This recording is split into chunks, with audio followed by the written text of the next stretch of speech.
कहते दौड़ लगी है टिकर्स की, खबरों की, दो की लगी। एक लगी पाकिस्तान जंग से फरार हो गया अपने आका की पिटाई के बाद।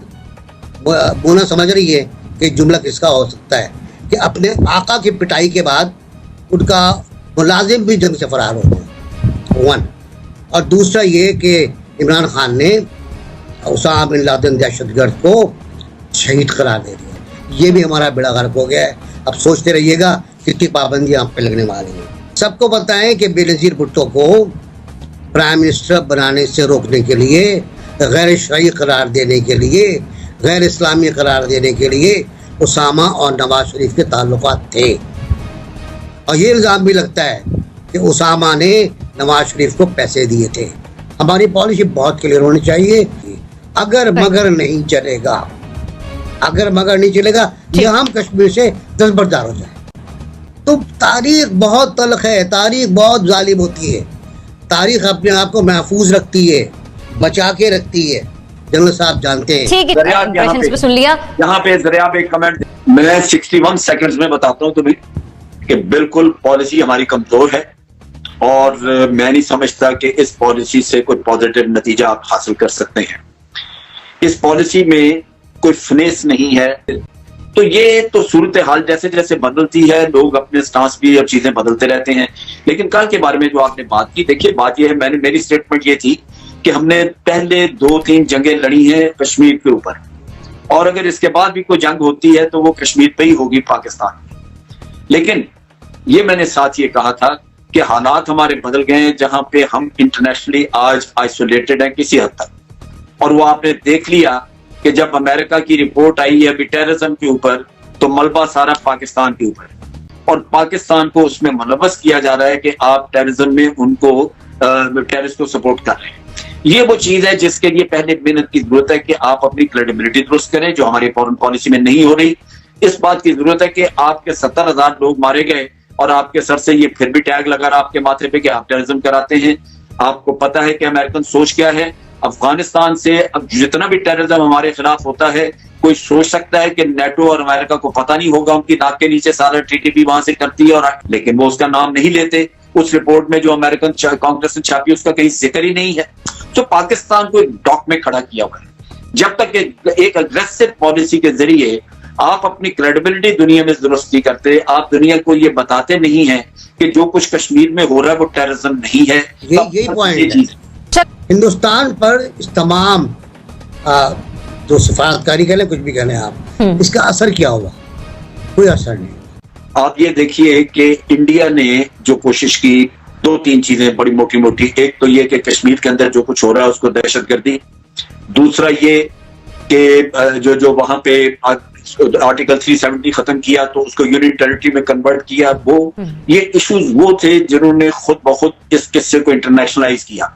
हमारे लिए ये एक अपॉर्चुनिटी थी कि ये जब दुनिया में उठ गया किस्सा तो अब हम इससे भरपूर फायदा उठाएं, लेकिन हमने ये नहीं किया। नतीजा ये कि आज हमारी पॉलिसी है सिर्फ रिएक्शनरी।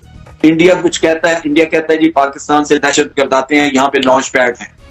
हम कह देते हैं जी हम रिफ्यूट करते हैं, कोई लॉन्च पैड नहीं है, अगले दिन खत्म, बात हम सो गए। ये चीजें इस तरह नहीं चलती। आप दोनों का पॉइंट आगे मैं मुसम्मिल साहब की तरफ जाना चाहूंगी। मुसम्मिल साहब, 360 खत्म किया, जो भी किया, पाकिस्तान की ऐसी खामोशी 70 साल में नहीं नजर आई जैसे इमरान खान ने कर दी है। और कहा जाए कि सेल आउट किया है उन्होंने कश्मीर का मोदी के आगे, और ऐसा जैसे कि आज़ाद कश्मीर हम रख लें और मकबूजा कश्मीर वो रख लें, ये सोल्यूशन है। और इस सोल्यूशन पर मोदी और इमरान खान एग्री कर चुके हैं और वो आहिस्ता आहिस्ता माहौल को उस तरफ लेकर जा रहे हैं। कुछ तकरीर कर दी जाती हैं ताकि लोगों के जज्बात ठंडे रहें और वो कोई इतने गर्म ना हो सकें, वरना हाफिज सईद जेल में है और जो हमारे कश्मीर के लिए काम करने वाले लोग थे वो इस वक्त सारे जेलों में हैं। तो और हमारी कश्मीर पॉलिसी क्या हो सकती है इस वक्त जी? हमें समझ नहीं आ सकती। जिन लोगों ने कश्मीरियों के लिए जान दी, खून दी, उन्हें हमने जेलों में दहशतगर्द डिक्लेयर करके बंद कर दिया है, और हम मोदी की मदद क्या कर सकते हैं? मुझे लगता है कि सेम पेज है। और सबसे ज्यादा नुकसान 70 साल में कश्मीर को इमरान खान की हुकूमत ने पहुंचाया। ये मेरा मतलब है कि उनकी खारजा पॉलिसी है, वो पुराने तो गालियां देने में और ताने देने का वो कोई मौका नहीं छोड़ते, अपनी तो वजाहत कर देते कि मैंने इतनी खिदमत की है पिछले 2 साल में अमेरिका की, उनको ट्रंप की कि ट्रंप मेरा हाथ पकड़ता है और रिपोर्ट मेरे खिलाफ आ गई है, और जिन भारतीयों को हमने टेररिस्ट डिक्लेयर करवाने की कोशिश की उसको भी ब्लॉक कर दिया गया है। ये मेरी पॉलिसी है, फॉरेन पॉलिसी, कि मैं अमेरिका के लिए इतनी गुलामी कर रहा हूँ, इतना काम कर रहा हूँ, और जवाब में वो फिर आज मुझे वही मार रहे हैं। वो पुराने क्या के लिए करते हैं? अपनी कारकर्दगी, अपनी पोजीशन तो वो जरा एक्सप्लेन करें कि ये 2 साल में उन्होंने किया क्या है।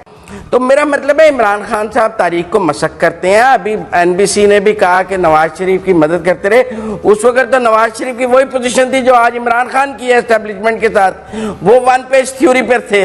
अकल आने में उन्हें भी बहुत वक्त लग गया और इमरान खान को भी वक्त लग रहा है। ये तो ऐसा होता है पॉलिटिक्स में, पीपल्स भुट्टो को भी वक्त लगा अकल आने में। तो पॉलिटिक्स ग्रो करती है और जब तक ग्रो करती है तब तक हम एक नया बंदा पैदा कर लेते हैं वो सारा काम करने के लिए जो पहले किया जाता है। तो मेरे ख्याल में बहुत बड़ा डिप्लोमेटिक फेलियर है फॉरेन पॉलिसी का इस गवर्नमेंट का। ये भी नहीं भूलना चाहिए कि इंडिया में मोदी जैसा कभी भी इससे पहले नहीं आया और इतनी मेजोरिटी से नहीं आया, और उसने जो अपने मैनिफेस्टो में लिखा था ना सिर्फ कश्मीर में बल्कि भारत में भी वो कर रहा है। यूएन सिक्योरिटी काउंसिल में अभी जो भारत को मेंबरशिप मिली है वो उनको इतनी आसानी नहीं मिलनी चाहिए थी। इसमें यकीनन पाकिस्तान की लॉबी मजीद स्ट्रांग होनी चाहिए थी। अदर देन दिस, अगर हम कोई ये कहें कि जी हम वहां पर कोई अटैक करें तो ये चीज बिल्कुल दिस इज नॉट ये हम पॉसिबल। ठीक है Ibrahim, very quickly please. Shah Mahmood Qureshi साहब, जिस वक्त ये 5 अगस्त वाला इकदाम किया था भारत ने, तो उसके बाद इंडियन फॉरेन मिनिस्टर जो है वो 36 मुल्कों के दौरे पे गए। हालांकि एग्रेसिव कदम भी उन्होंने उठाया था, लेकिन हम रिसीविंग एंड पे थे। लेकिन हमारे जो शाह महमूद कुरैशी साहब हैं वो जो है वो सिर्फ मुल्तान और इस्लामाबाद और मुल्तान के दौरों पर रहे।